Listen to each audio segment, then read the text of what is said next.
What's up guys? Isang magandang araw at ngayon ay araw na ng Sabado, second week ng April, no?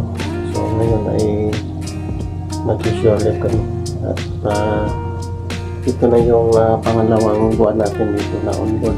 Ito din yung first time natin na mag-solid sa buwan na to sa kontrata namin, no? So ngayon ay napakita ko sa inyo mamaya yung aming pupuntahan. So wala namang ibang mapupuntahan kundi siguro baka sa Lucky Plaza kasi yung mga kasama ko magpapadala ng pera. So ngayon ay nag-aantay lang kami ng service boot.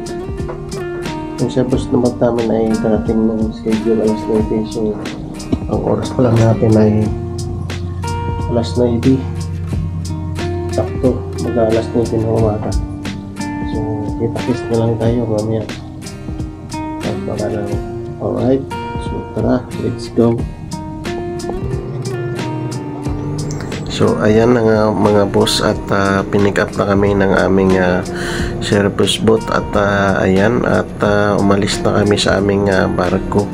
At ito kasalukuyan ay nasa taxi boat na kami, no? At doon kami pupunta sa West Coast Pier na kung saan ay doon kami dadaan sa immigration.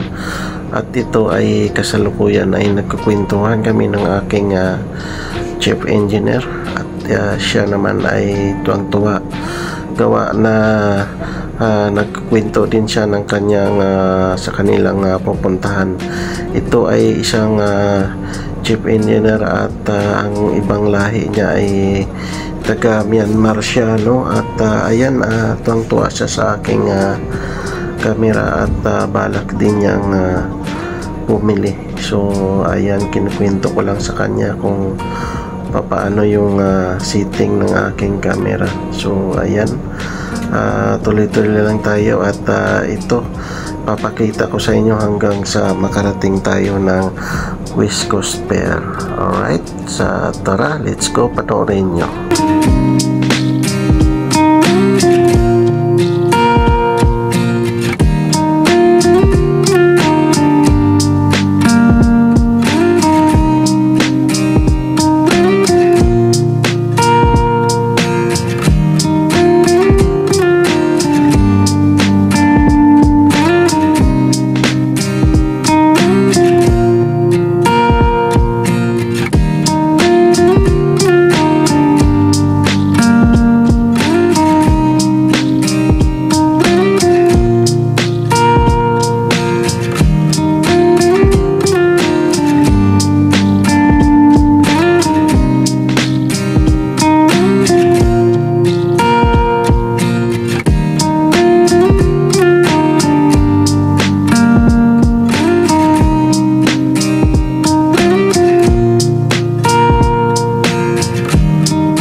padadaan lang natin ng immigration at kukuha na tayo ng taxi.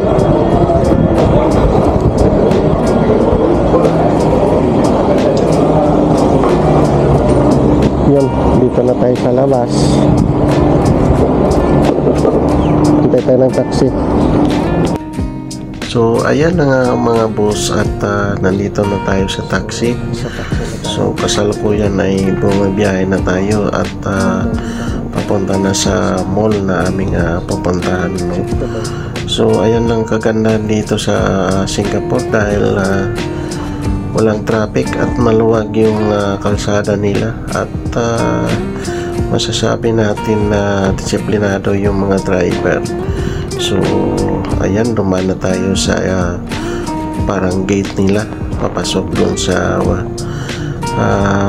pier na yun, at kailangan nating dumaan dito sa kanilang gate na kung saan ay palabas na ito. So kasalukuyan ay sa Taki na tayo at bumibiyahe.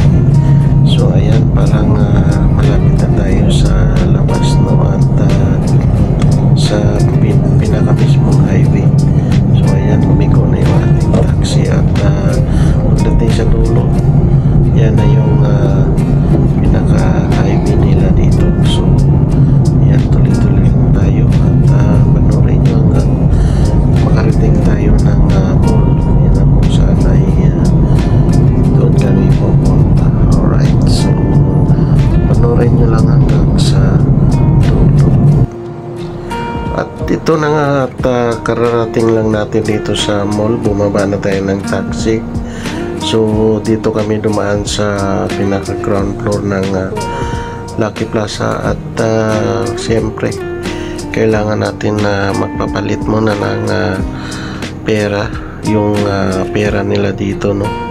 So gamit nating pera ay US dollar, so kailangan nating piltan ng Singapore dollar. So ayan, at pumasok na kami sa mall, at ayan, paikot-ikot at titingin ng mga gusto nating bilhin.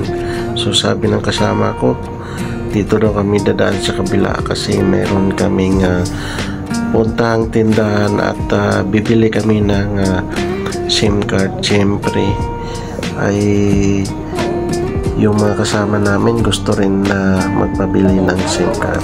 So matapos mapalit kami ng pera, umakyat na kami at pupunta na kami doon sa bibila namin ng SIM card. So bali yun yung akyatin namin dito sa second floor, at pagkabili namin ng SIM card, kami ay iikot na kung saan ay hanap kami ng kung anong gusto naming mabili. At ayun, at paikot-ikot na kami dito sa loob ng mall. Ayun na nga, tumakyat ulit kami sa third floor para doon naman ay pumunta, at sabi ng kasama ko ay bali dito daw yung binibila namin ng SIM card. At yun, makikita natin napakaganda yung mall dito. Ito yung Lucky Plaza. Alright, at sa aming pag-iikot-ikot ay sa wakas natunto na namin yung aming pakay, at kung saan dito na kami bibili ng aming SIM card. So sabi ng kasama ko, ito na nga. At pero ayan, may tumitingin pa sa amin. Shampoo. Sige, mauna na kayo dyan, at ako'y bibili muna ng yung madam, yung shampoo na pangkulay ba?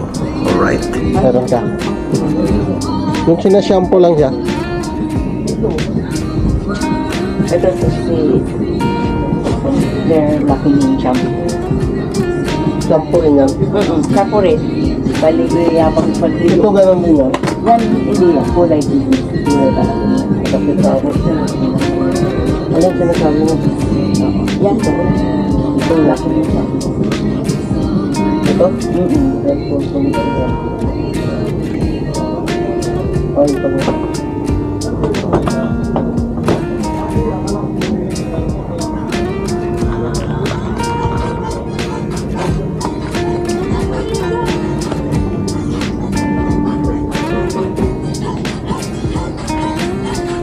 Magkano to, dam? 550.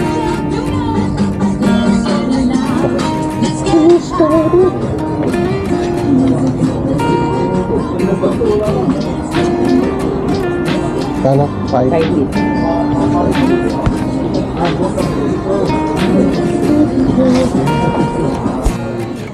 At makalipas ang 10 oras at 7 minuto, bumaba ulit kami dito at naghahanap ng makakainan. So napunta kami dito sa pinaka ground floor at kung saan ito yung mga food court nila, no?